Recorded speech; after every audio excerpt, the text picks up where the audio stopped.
ఇవాళ ఒక ప్రత్యేకమైన అంశం పెట్టాము. ఏంటో ఆ అంశం కుటుంబాలను గురించి. ఎంతమంది మీలో కుటుంబాలుగా వచ్చారో కొంచెం చేయి చూపిస్తారా? చాలా వందనాలు.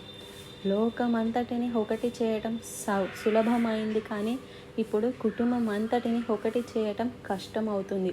భార్యాభర్తలు, బిడ్డలు, మనుమలు అందరూ కలిసి ఒక చోట చేరటం అంటే ఈరోజు చాలా పోరాటంగా ఉంది. సాతాను కుటుంబాలను విడగొడితే అతి సులభంగా లోకాన్ని జయిస్తాడు.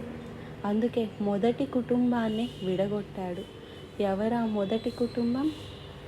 ఆదాము అవ్వలు. విడిపోలేదు కదండి, వాళ్ళు విడాకులు తీసుకోలేదు కదండి అన్నారు ఎవరో.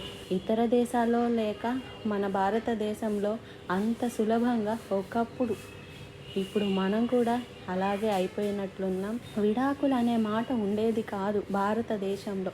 ఎన్ని కష్టాలు ఉన్నా, భర్త ఎలా ఉన్నా, భార్య ఎలా ఉన్నా కావాలంటే మాట్లాడుకోకుండా పోట్లాడుకుంటూ కలిసే ఉండేవారు, కానీ విడిపోయేవారు కాదు.